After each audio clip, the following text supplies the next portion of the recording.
नमो अर्हन्ताणम् नमो सिद्धाणं नमो आयर्याणम् नमो वज्रायाणम् नमो लोये सवसाहुनम्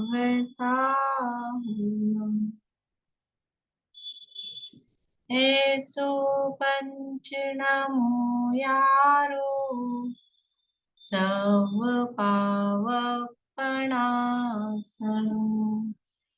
मंगलाणं च सर्वेसिं परमं होहि मंगलम् परमं होहि मंगलम्।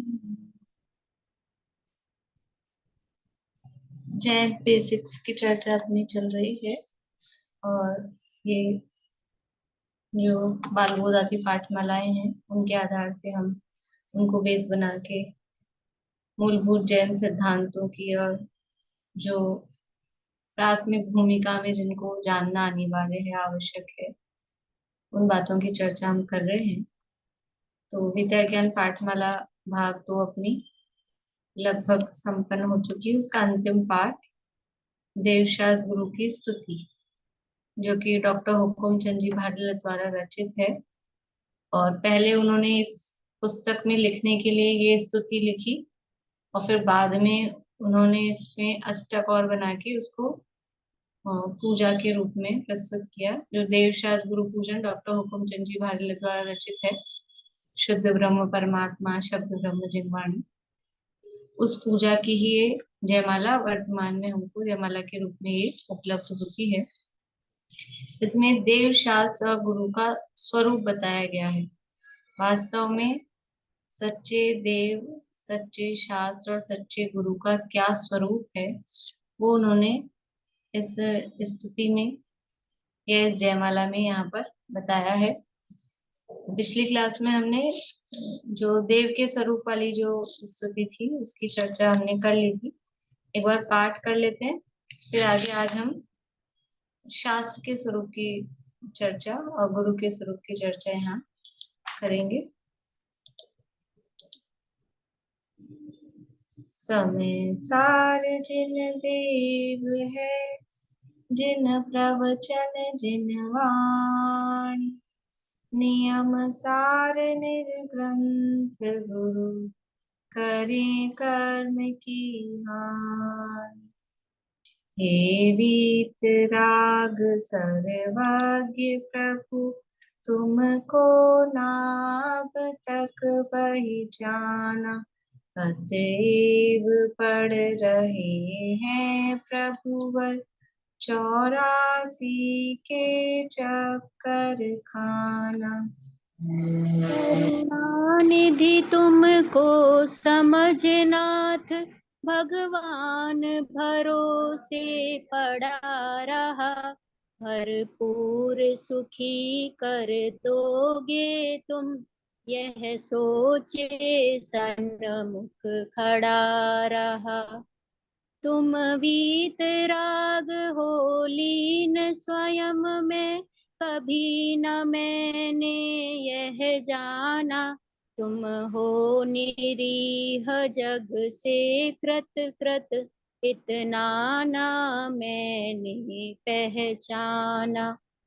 प्रभु वीतराग की वाणी में जैसा जो तत्व दिखाया है, यह जगत स्वयं परिणमनशील, केवल ज्ञानी ने गाया है।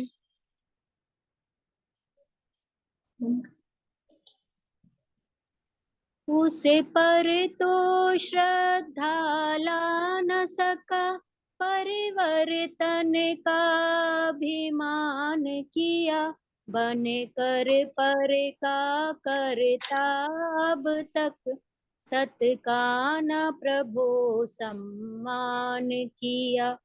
बस यहाँ तब तक की चर्चा पिछली क्लास में अपन ने की थी। आप लोगों ने स्वरूप ख्याल में लिया होगा कि वास्तव में देव का क्या स्वरूप है, सच्चे देव कौन होते हैं। ये सच्चे देव जो वीतरागी और सर्वज्ञ होते हैं, वे सच्चे देव हैं। और उनका ये स्वरूप नहीं जानकर हमने उन्हें क्या माना कि वो ही हम पे दया करेंगे और वही हमें संसार से पार उतार देंगे।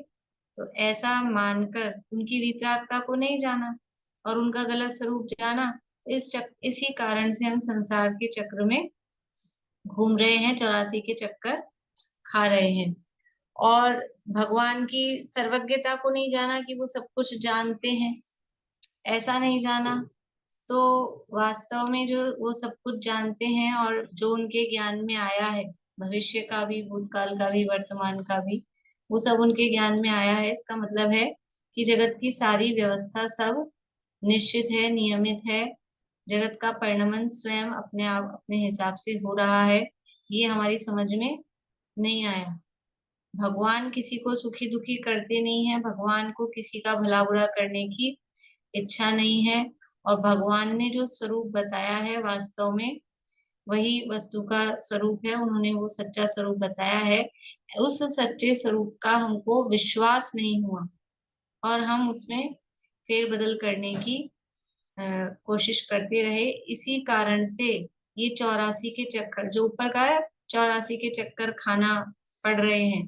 तो उसके कारण नीचे बताए हैं कि भगवान का सच्चा स्वरूप, उनकी वीतरागता का वास्तविक स्वरूप, और जो उन्होंने उपदेश दिया अपने केवल ज्ञान में जानकर, उन्होंने जो उपदेश दिया उस पर हमको विश्वास नहीं हुआ, उस पर श्रद्धा नहीं हुई। और इसलिए दुनिया के कर्ता बनने में, दुनिया में फेरबदल करने में हमारी बुद्धि चलती रही। जो वस्तु का परिणमन जैसा हो रहा है वो स्वीकार नहीं होता। क्यों नहीं स्वीकार होता? क्योंकि हमको इस बात पे विश्वास नहीं है कि ये जगत स्वयं परिणमनशील, जो होना है सो निश्चित है। नीचे दिया कि जो होना है सो निश्चित है। ये वास्तव में इस बात पर हमको विश्वास नहीं है। और जगत का परिणमन सब अपने आप हो रहा है। पिछली बार बताया ना, स्वयं इस जगत का सब काम हो रहा है। तो ये श्रद्धा हमको नहीं हो रही है। इसलिए हमारे जो सबसे बड़ी प्रॉब्लम है, हमारी तकलीफ क्या है? हमारी तकलीफ है कुछ फेर फार कर दें, कुछ बदल दें, कुछ अच्छा कर दें, कुछ बुरा कर दें। ये हमारी बुद्धि, हमारा दिमाग उसमें चलता रहता है।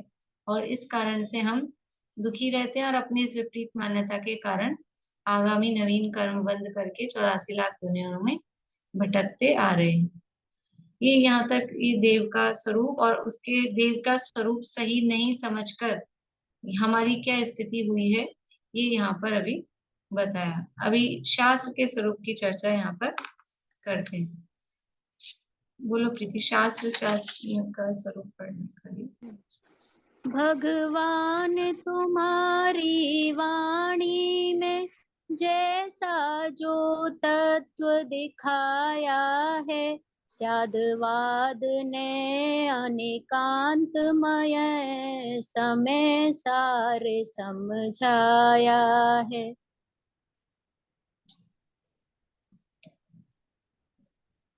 चलो अभी 2 लाइन का अर्थ करते हैं। भगवान तुम्हारी वाणी में जैसा जो तत्व दिखाया है। शास्त्र किसे कहते हैं? भगवान की वाणी को जिनवाणी, और उस जिनवाणी को ही शास्त्र कहते हैं। शास्त्र क्या है? शास्त्र में भगवान ने जो कहा है, भगवान ने जो उपदेश दिया है, उस उपदेश का नाम ही जिनवाणी है। और हम समझे शास्त्र मतलब जो पुस्तकाकार है, जो बुक है, वो तो है ही, उसमें वो लिपिबद्ध रूप में लिखा गया है। लेकिन यदि लिखा नहीं गया हो और उपदेश भी जो है, तो वो उपदेश भी जिनवाणी है, वो भी शास्त्र ही है। भगवान का जो उपदेश है वो भी वही जिनवाणी है ना, जिनवाणी को शास्त्र कहते हैं। तो भगवान की वाणी में जैसा जो तत्व दिखाया है, भगवान की वाणी में क्या हुआ है कि जो तत्व जैसा है वैसा दिखाया है। जैसा जो तत्व दिखाया है। भगवान, हे भगवान, आपकी वाणी में क्या हुआ है? आप अपनी आपकी वाणी में क्या बात बताई गई है कि जो तत्व, जो वस्तु का स्वरूप जैसा है वैसा भगवान ने बनाया है क्या? वस्तुओं का स्वरूप भगवान ने बनाया है क्या? कि बनाया नहीं है स्वरूप, कि जो वस्तु जैसी है उसको वैसा दिखाया है। वो केवल दर्शाने वाले हैं, वो केवल दिखाने वाले हैं, बताने वाले हैं, बनाने वाले नहीं। अग्नि को उष्ण क्यों बनाया, पानी को शीतल क्यों बनाया? कि ना किसी ने अग्नि को उष्ण बनाया है, ना किसी ने पानी को शीतल बनाया है, लेकिन अग्नि उष्ण होती है, पानी शीतल होता है, ये बताया है, बस ये बताया है। कल किसी क्लास में चल रही थी ना चर्चा, शायद क्लास में ही चल रही थी अलग से कोई, कि हमको क्लास में ही चल रही थी, हमको जीव हम बने, जब से जीव हम बने, ये पुद्गली क्यों बना, हम जीवी क्यों बने, ऐसे चल रही थी ना, कोई बाद में पूछ रहे थे। तो कोई बनाने वाला हो तो बने, या हमने अपने आप को बनाया हो, कि बने बनाए ही हैं, बनाने वाला कौन है? तो इसलिए भगवान की ने ना, तो भगवान ने किसी को बनाया है, बनाने की तो बात ही नहीं है। और भगवान की वाणी में बनाने की बात नहीं आई कि मैंने ये बनाया तुम ये बनाओ, या किसी ने कुछ बनाया है। जो वस्तु का स्वरूप है, जैसा जो तत्व वैसा बताया है। अब वो तो पद्य है ना, उसमें वैसा शब्द समझ लो जगह नहीं थी।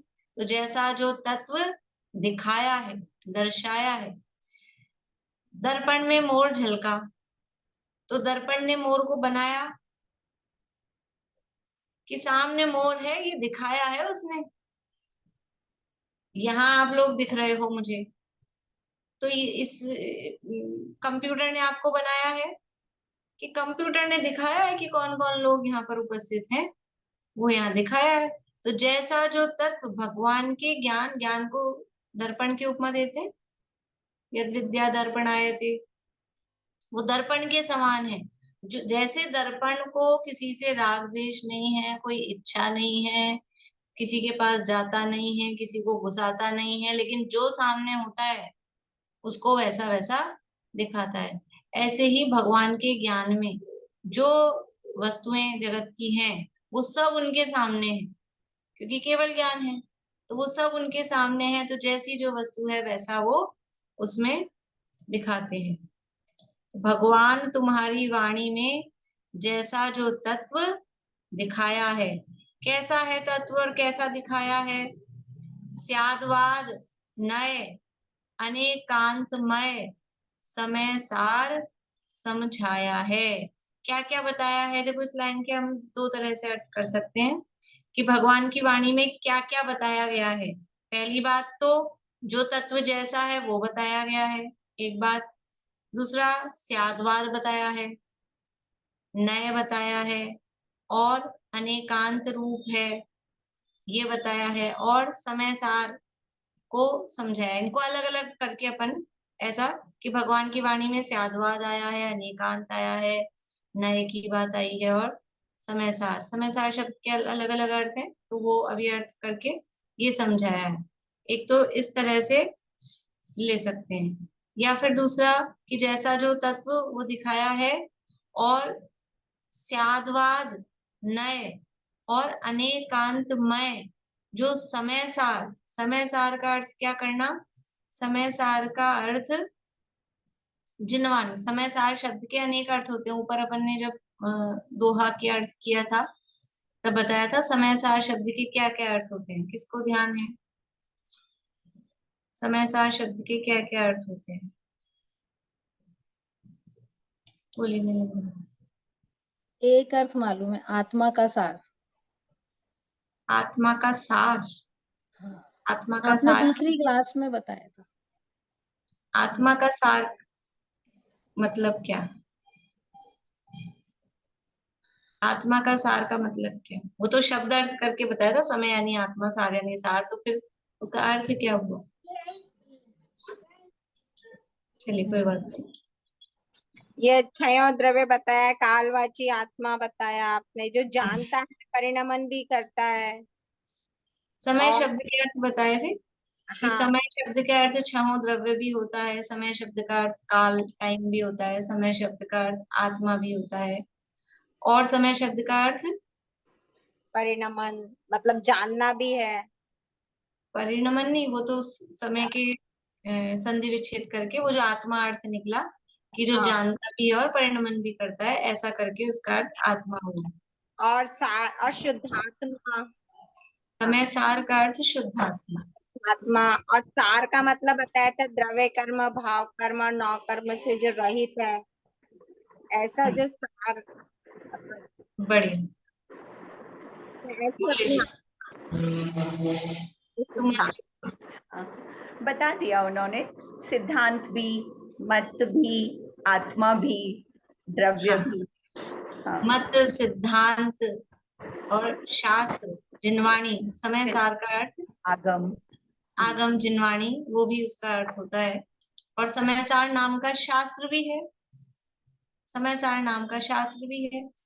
तो यहाँ पर भगवान की वाणी में स्याद्वाद बताया गया है, नय बताया गया है, और जो अनेकांतमय समय सार, तो यहाँ समय सार का अर्थ जो शुद्धात्मा वो भी, और समय सार का अर्थ जो जिनवाणी है या छहों द्रव्य है समझ लो, वो भी, यानी समय सार के जो जो अर्थ है ना, वो यहाँ हम लगा सकते हैं कि भगवान की वाणी में क्या क्या आया है।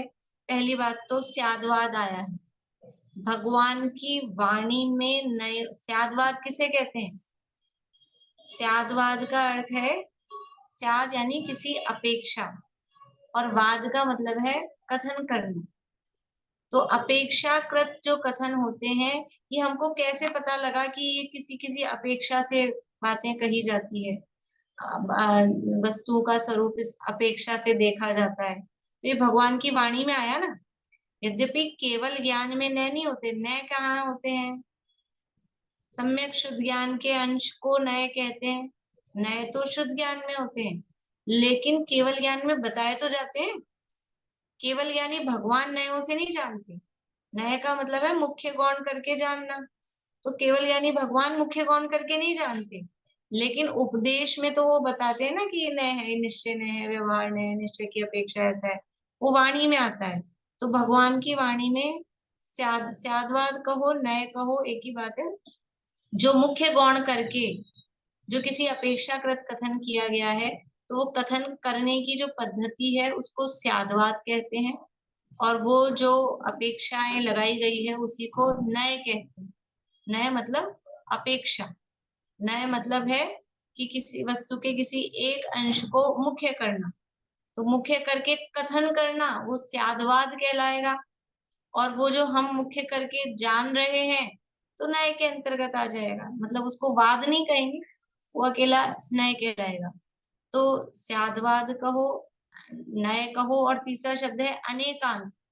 अनेकांत का मतलब भी वही है कि वस्तु जो है, वस्तु है वो अनेक धर्मात्मक है। अनेक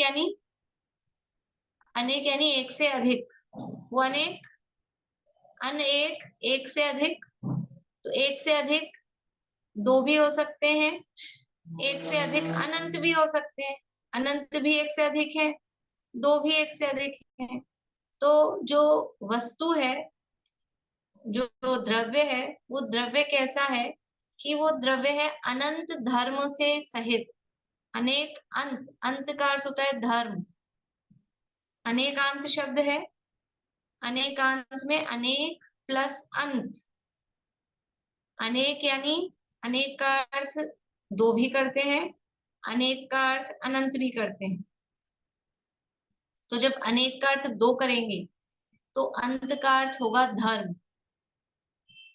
जो वस्तु है वो परस्पर विरोधी दो धर्मों से सहित है, प्रत्येक वस्तु में परस्पर विरोधी दो धर्म हैं। कैसे हैं परस्पर विरोधी? जैसे कि पिता होना और पुत्र होना, ये परस्पर विरोधी है कि नहीं है? पिता और पुत्र विरोधी से दिखते हैं, सास और बहू, सास और बहू तो विरोधी दिखते हैं दोनों विरोधी। कि जो व्यक्ति सास है वो व्यक्ति बहू हो सकता है क्या? जो स्त्री सास है वो बहू हो सकती है क्या? कि धर्म दोनों बातें विरोधी दिख रही है लेकिन होती है, हो सकती क्या है? जो सास है वो पहले बहू तो थी ही थी, जो बहू है वो सास बनती है। तो एक ही व्यक्ति में ऐसे परस्पर विरोधी दिखते हैं, लेकिन परस्पर विरोधी दिखने वाले वो धर्म उसमें रहते हैं। ऐसे ही वस्तु स्वरूप में हम देखें कि नित्यता अनित्यता, एक पना अनेक पना, ये परस्पर विरोधी हैं, अपोजिट हैं, विलोम शब्द दिख रहे हैं।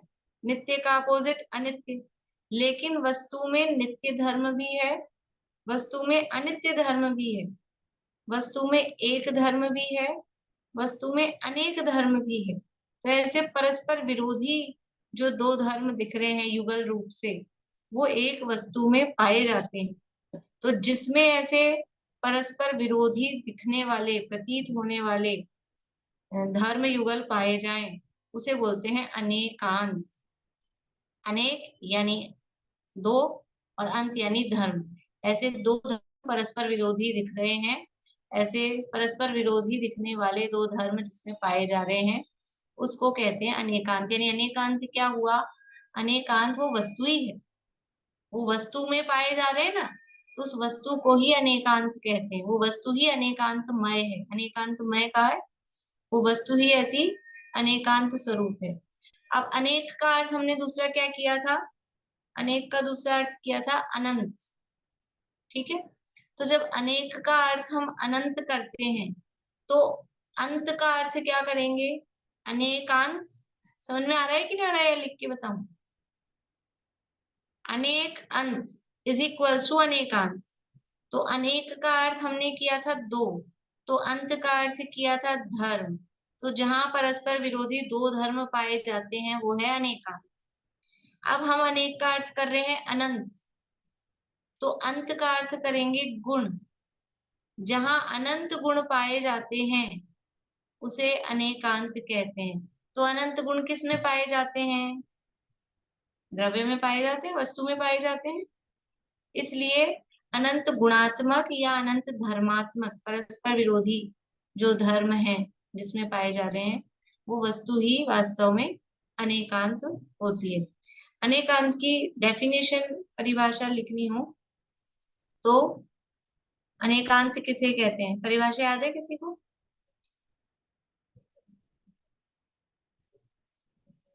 लिखिए। वस्तु में वस्तुपना, वस्तु में वस्तुपना निप जाने वाली, निप जाने वाली मतलब वस्तु में वस्तुपना बनाए रखने वाली,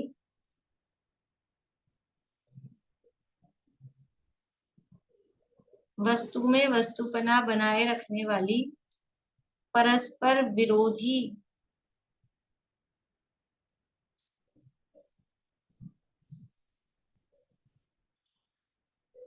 परस्पर विरोधी प्रतीत होने वाले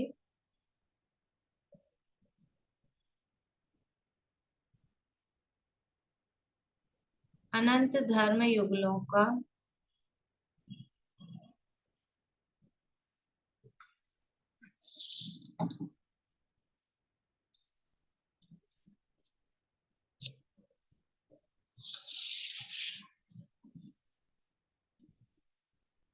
समूह, परस्पर विरोधी प्रतीत होने वाले अनंत धर्म युगलों का समूह अनेकांत कहलाता है।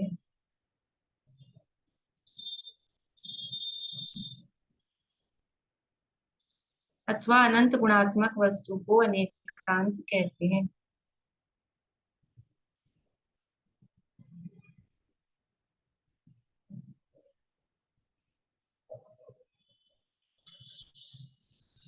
तो भगवान की वाणी में क्या क्या समझाया गया है, क्या आया है? कि स्यादवाद बताया गया है। देखो, स्यादवाद ऐसा अमोघ शास्त्र है, अमोघ शास्त्र नहीं, अमोघ शस्त्र है कि जिसके माध्यम से जितने भी कुवादी रूपी शत्रु होते हैं, कोई दूसरे कुछ भी कोई तर्क दे, कोई भी बात कहे, तो सबका खंडन इस स्यादवाद के द्वारा किया जा सकता है। जितने भी झगड़े हैं उन सब झगड़ों को स्यादवाद के द्वारा निपटाया जा सकता है। अपनी एक जिनवाणी स्थिति है, उसमें आता है हर विवाद का हल हो सकता स्यादवाद के द्वारा। तो ये स्यादवाद का झगड़ा किस बात का है? कोई कहता है वस्तु नित्य है, कोई कहता है वस्तु अनित्य है। अभी क्या हो रही है, दिन हो रहा है कि रात हो रही है?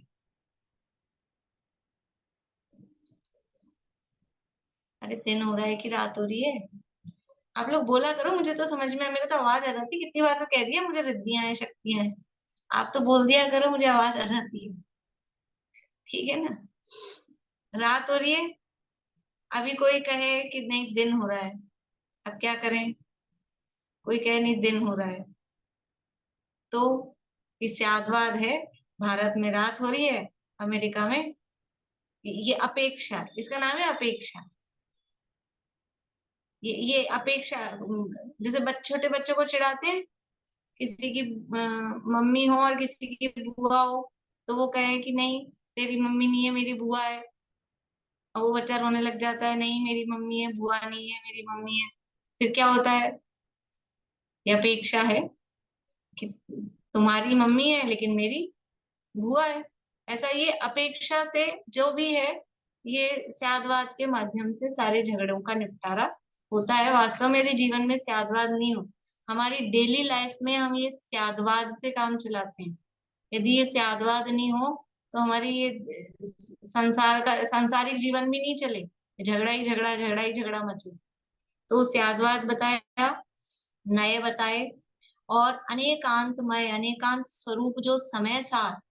तो अनेकांत स्वरूप समय सार का अर्थ, एक तो समय सार का अर्थ अपना शुद्धात्मा, ये मेरा शुद्धात्मा अनेकांत स्वरूप है, अनंत गुण धर्म शक्तियों से सहित है, ऐसा उसका स्वरूप समझाया है। दूसरा, समय सार का अर्थ छहों द्रव्य। तो छहों द्रव्य ही हैं, वो अनंत गुण धर्म शक्तियों से सहित हैं, क्योंकि प्रत्येक द्रव्य है, वस्तु है, वो अनेकांत स्वरूप है। हर वस्तु में अनेक गुण धर्म शक्तियां पाई जाती हैं। तो भगवान की वाणी में ये वस्तु का स्वरूप आया है, और उसमें सबसे, यहाँ केवल यही क्यों बताया स्यादवाद और अनेकांत? क्योंकि वस्तु स्वरूप बताया, ये कहने में सब आ गया, लेकिन उसमें जो समझ लीजिए सबसे महत्वपूर्ण चीज है, वो महत्वपूर्ण चीज है ये अनेकांत स्यादवाद। अनेकांत स्वरूप जो वस्तु है, उस अनेकांत स्वरूप वस्तु को कथन करना, वो कथन करने की पद्धति को ही स्यादवाद या अनेकांतवाद, वाद लगा रहे ना, वाद मतलब उसको कहना। तो कहेंगे कैसे? वाणी में एक साथ दोनों धर्म आएंगे नहीं। मान लीजिए अपने एग्जाम हुआ और दो लोग फर्स्ट आए, तो अब हम रिजल्ट अनाउंस कर रहे हैं, तो दोनों का नाम एक साथ बोलते हैं, एक साथ बोला जाता है? दो नाम एक साथ बोले जाएंगे क्या? हम ये कहेंगे दो लोग फर्स्ट आए हैं, लेकिन फिर भी किसी का नाम पहले और किसी का नाम बाद में एक साथ होता ही नहीं है। तो ये वाणी की कमजोरी है, उसमें मुख्यतः गौणता कथन में, और जो श्रुत ज्ञान है, उस श्रुत ज्ञान में जानने में, जब एक को मुख्य करके जानेंगे तो दूसरों नहीं जानने में आएंगे, वो गौण है। जब किसी और को मुख्य करके जानेंगे तो बाकी के और चीजें वो गौण रहेंगी। तो ये श्रुत ज्ञान की कमजोरी है कि वो मुख्य गौण, कमजोरी कहो कि उसकी विशेषता है कि वो मुख्य गौण करके जानता है। और वाणी की तो समझ लो कमजोरी ही है कि वाणी में एक साथ सारी बातें कही नहीं जा सकती, उसमें क्रम पड़ता है। तो इसलिए ये यहाँ पर ये भगवान की वाणी में ये कथन करने की जो पद्धति है, उसका स्वरूप यहाँ बताया गया है। बोलिए आशांति। ये शादवाद में, नए में, अनेकांत में तो पूरी दुनिया ही प्रैक्टिकल में चल रही है। सारी दुनिया में प्रैक्टिकल में ये काम आता ही है, लेकिन इसको डिफाइन सिर्फ जैन धर्म ने किया है और हमारे हाँ बिल्कुल। भगवान ने किया है। इसके डिफाइन जो किया गया है, इसको सिर्फ जैन धर्म ने किया है और हमारे सर्वज्ञ भगवान ने किया है। और धर्मों में इसका डेफिनेशन नहीं है ना? बिल्कुल बिल्कुल। यानी और धर्मों में प्रमाण की चर्चा सब दर्शनों में मिलती है। अब अन्य दर्शनों का यद्यपि अपन लोगों को अध्ययन नहीं है इतना, और हम करते भी नहीं है, क्लास में भी इस तरह के विषय नहीं चलाते हैं, लेकिन अन्य दर्शनों का यदि देखें तो प्रमाण की चर्चा सब धर्म दर्शनों में मिलती है। लेकिन नए नए केवल जैन दर्शन की ही मौलिक विशेषता है। वहां कहीं मुख्य गौणता की बात ही नहीं है। जो सांख्य मत है, यानी जो समझ लो जिसे अपन वैष्णव हिंदू कहते हैं, वो वस्तु को नित्य ही मानते हैं। जो बौद्ध धर्म वाले हैं वो वस्तु को अनित्य ही मानते हैं। लेकिन वस्तु अकेली नित्य नहीं है, वस्तु अकेली अनित्य भी नहीं है, वस्तु नित्यानित्यात्मक है। तो ये जो व्यवस्था है ये केवल जैन दर्शन में ही बताई गई है।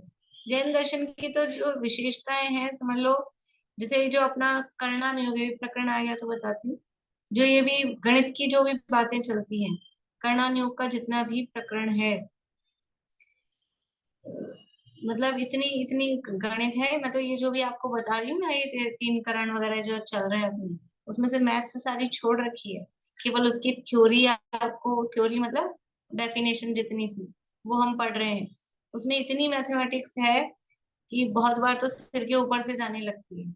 अन्य दर्शनों में शास्त्र लिखे गए, ये जो अन्य मत वाले हैं हिंदू लोग, वो अपने ऋग्वेद आदि को सबसे पुराना बताते हैं। वो महावीर भगवान से भी पहले लिखना चालू हो गए, लिखे गए, ऐसा वो उसका टाइम बताते हैं।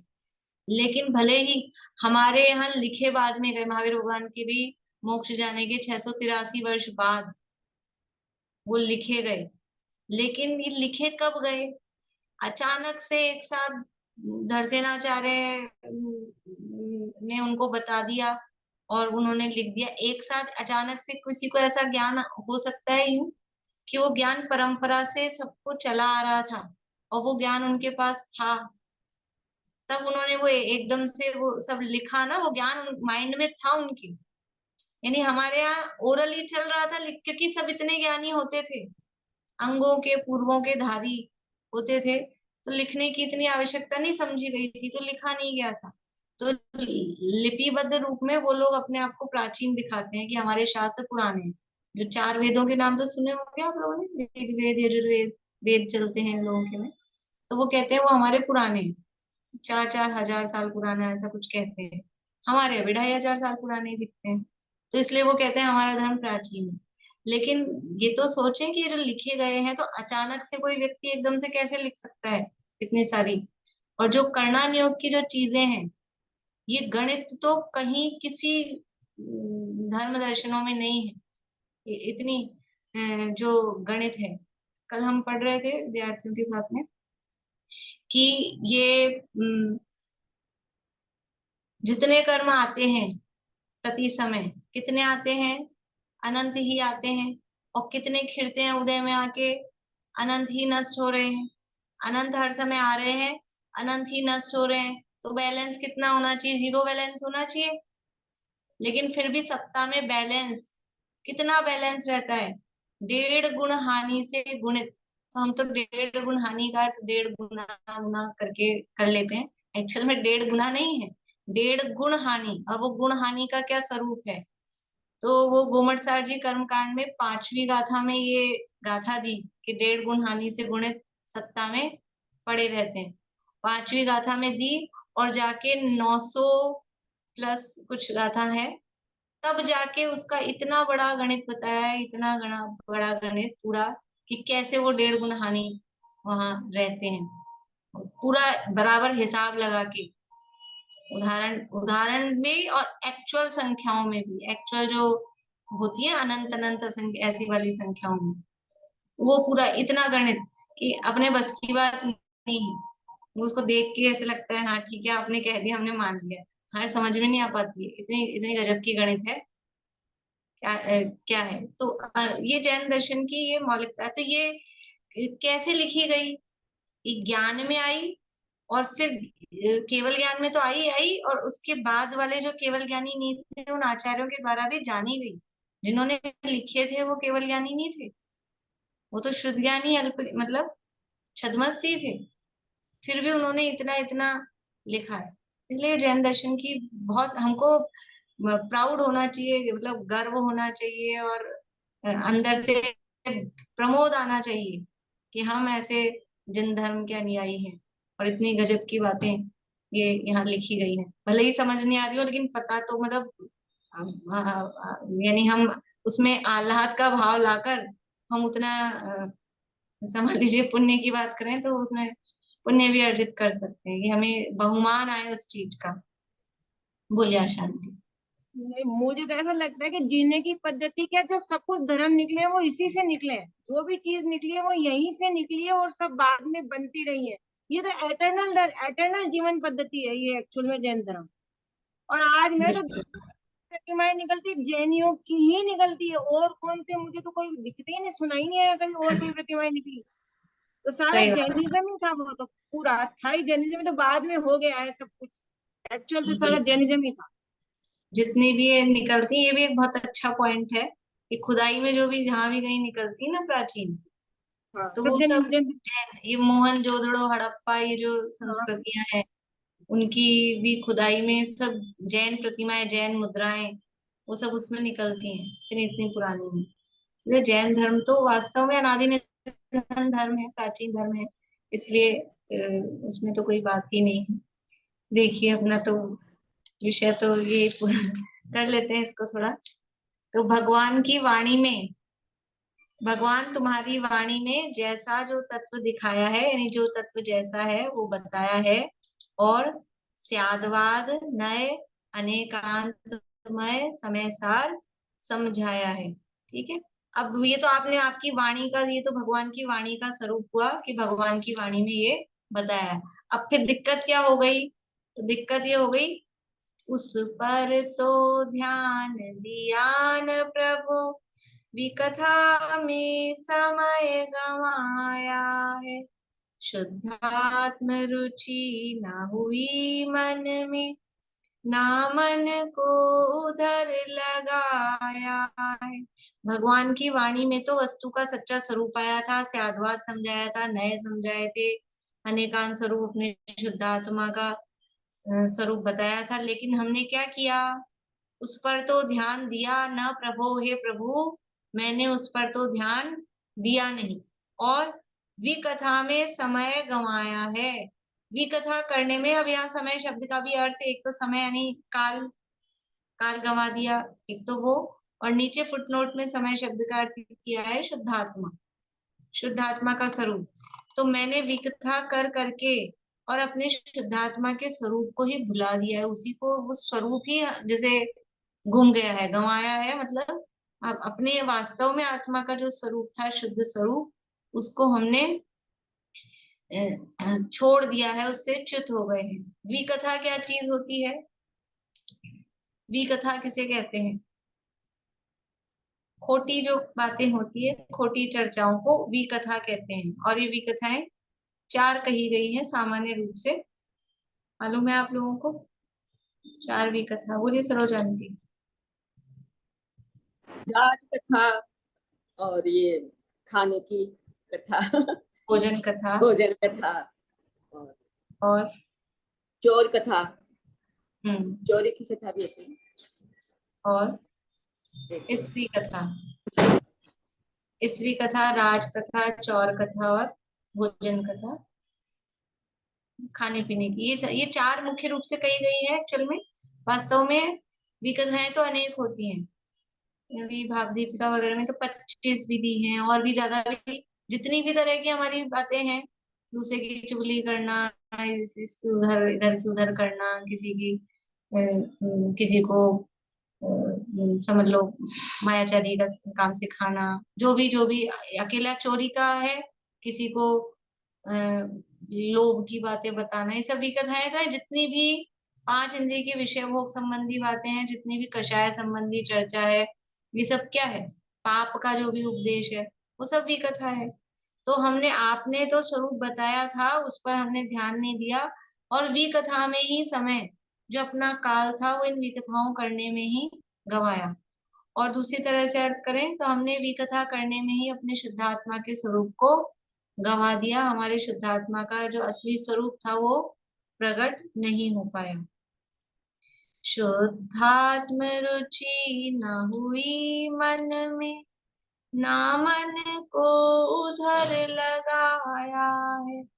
मेरे मन में अपने आत्मा की रुचि हुई नहीं, और ना अपने मन को उधर लगाया। असली समस्या क्या है, प्रॉब्लम क्या है? अपने आत्मा को जानने की, आत्मा के स्वरूप की, मैं आत्मा हूँ, ये रुचि नहीं हुई। रुचि कहाँ की पड़ी है अपने को?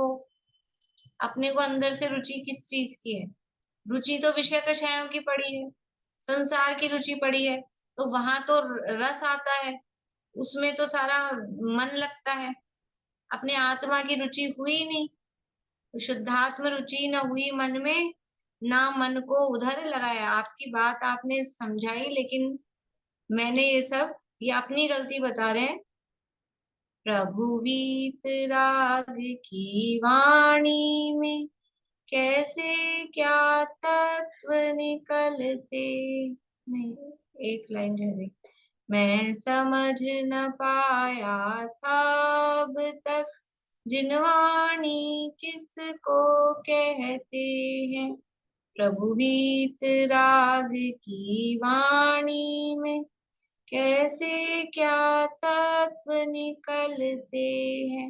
हे भगवान, मैंने आज तक ये समझा ही नहीं, मैं ये बात ही नहीं समझ पाया कि वास्तव में जिनवाणी कहते किसको है। हमने तो समझ लिया बस जिनवाणी है, ये शास्त्र है, खाली किताब को हम जिनवाणी समझते हैं, लेकिन वास्तव में जिनवाणी का मतलब क्या है? किसी पुस्तक का नाम मात्र जिनवाणी नहीं है, वो भगवान की वाणी, उसमें जो बात बताई गई है, जो वस्तु का स्वरूप बताया गया है, असली जिनवाणी तो वो है। प्रभु वीतराग की वाणी, जिनवाणी किसे कहते हैं? कि वीतरागी सर्वज्ञ भगवान की वाणी वो जिनवाणी है। और उस वाणी में, उस जिनवाणी में कैसे क्या तत्व निकलते हैं, कि कौन से तत्व, तत्व क्या है, वस्तु स्वरूप क्या है, वो उस वाणी में बताया जाता है। वो मैंने आज तक नहीं जाना, वो मैंने आज तक नहीं समझा। देखो यहाँ प्रश्न उठाया कि मैं समझ ना पाया था अब तक जिनवाणी किसको कहते हैं, तो ये जो अगली लाइन में जिनवाणी का स्वरूप बताया है कि जिनवाणी क्या है, कि वीतरागी प्रभु की वाणी। और जो वीतरागी होते हैं वो सर्वज्ञ होते हैं, तो वीतरागी सर्वज्ञ भगवान की जो वाणी है वो जिनवाणी है। और उस जिनवाणी में तत्वों का जो स्वरूप बताया है, वो कैसे तत्व इसमें निकलते हैं, ये मैं आज तक समझ नहीं पाया। और फिर क्या किया? राग धर्ममय, धर्म रागमय, अब तक ऐसा जाना था। शुभ कर्म कमाते सुख होगा, बस अब तक ऐसा माना था। क्या माना था? कि धर्म को राग में, और राग को धर्म में, और धर्म को राग में। अब तक ऐसा ही मान रहे थे कि राग में ही धर्म है, और धर्म होता है वो राग स्वरूप ही होता है। राग मतलब जो मोह राग द्वेष भाव होते हैं, उसमें जो राग शब्द है, तो द्वेष को तो कोई भी धर्म नहीं मानता, इसलिए द्वेष की चर्चा करते नहीं है। क्योंकि द्वेष यानी गुस्सा, क्रोध आदि कषाय, वो तो सभी दुनिया ही बुरा कहती है। लेकिन प्रेम से रहो, प्यार से रहो, भगवान की पूजा पाठ व्रत उपवास करो, ये सब राग वाली बातें हैं। तो वो राग, इसको कौन अधर्म कहेगा? प्रेम से रहना, दुनिया में तो ऐसा चलता है, प्रेम प्यार से रहो, ये सबसे बड़ा धर्म है, यही कहा जाता है ना दुनिया में। तो जियो और जीने दो, ये जैनों का नहीं है वाक्य, जियो और जीने दो। कौन किसको जीने दे सकता है? सब जीते ही हैं। जो जीव है वो जीता ही है, जीने देने वाली बात ही नहीं। तो वहां तो वो जियो और जीने दो मतलब प्रेम प्यार से रहो, खुद भी राग करते रहो और दूसरों को भी राग करवाते रहो। तो आज तक हमने धर्म किस में माना है? किस में धर्म माना है? अहिंसा परमो धर्म, ये परम धर्म माना है। और अहिंसा का क्या स्वरूप मान रखा था? अहिंसा वाला पाठ पढ़ने से पहले, अहिंसा का पाठ पढ़ चुके ना हम, उससे पहले हमने अहिंसा का क्या स्वरूप समझ रखा था? जीवों को बचाना, उनकी रक्षा करना, इसका नाम अहिंसा है। तो जीवों को बचाना, रक्षा करना, ये राग है कि वीतरागता है? ये तो राग है, और इसी को हमने धर्म मान रखा है। तो राग धर्म में और धर्म राग में, अब तक ऐसा जाना था। शुभ कर्म कमाते सुख होगा, बस अब तक ऐसा माना था। यही हमने आज तक जान रखा था, मान रखा था। पढ़ लेते हैं, थोड़ी सी चर्चा अगली क्लास में फिर से करेंगे इस पे। और पर आज समझ में आया है कि वीतरागता धर्म कहा, राग भाव में धर्म मानना, जिनमत में मिथ्यात्व कहा। वीतरागता की पोषक ही जिनवाणी कहलाती है। यह है मुक्ति का मार्ग, निरंतर हमको जो दिखलाती है। यहाँ फिर जिनवाणी का स्वरूप बताया है और थोड़ी सी चर्चा इन पंक्तियों पे फिर करेंगे कि ये राग भाव में धर्म मानना, जिनमत में मिथ्यात्व किस प्रकार है। इस तरह से वास्तव में जिनवाणी क्या है? भगवान की वाणी, जिनेंद्र भगवान की वाणी। तो जैसे जिनेंद्र भगवान है, उनकी वाणी कैसी होगी? भगवान कैसे हैं? भगवान वीतरागी हैं, तो उनकी वाणी कैसी होगी? तो वाणी भी वीतराग स्वरूप, वीतरागता की ही पोषक होगी। कोई कांग्रेसी हो, कांग्रेस का नेता हो, तो वो जब भाषण देगा तो वो कांग्रेस के फेवर में देगा कि बीजेपी के फेवर में देगा? जो जिसका नेता है वो कांग्रेस का है, तो उसकी वाणी में भी कांग्रेस ही आएगा ना, कांग्रेस की ही बात आएगी। तो जो खुद वीतरागी हैं, उनकी वाणी में राग में धर्म या राग अच्छा है या राग करो, ये कैसे आ सकता है? उनकी वाणी भी वीतरागता की पोषक ही होती है। ऐसा ये सच्चा स्वरूप शास्त्र का हमने आज तक नहीं समझा, लेकिन अब हम सच्चे देव और सच्चे शास्त्र और सच्चे गुरु का स्वरूप समझें और समझकर संसार से पार हूं, इसी भावना से अभी की बात यहीं पूरी करते हैं। बोलिए चाचा। ये पूजा कौन सी जिनवाणी में है? सब जिनवाणियों में मिल जाएगी। ये इसकी शुरुआत वो शुद्ध ब्रह्म परमात्मा, यहाँ से शुरुआत होती है।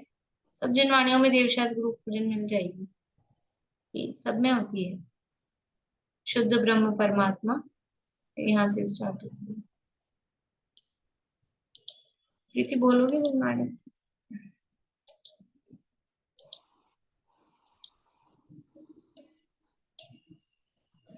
नहीं जन्मो नहीं मरता, नहीं घटता नहीं बढ़ता, अगुरु लघु रूप ध्रुव ज्ञायक, सहज जीवन हमारा है। सहज ऐश्वर्य में मुक्ति, अनंतों गुणमयी रिद्धि, विलसती नित्य ही सिद्धि, सहज जीवन हमारा है। अहो चैतन्य आनंद में, सहज जीवन हमारा है। अनादि अनंत पर निरपेक्ष ध्रुव जीवन हमारा है।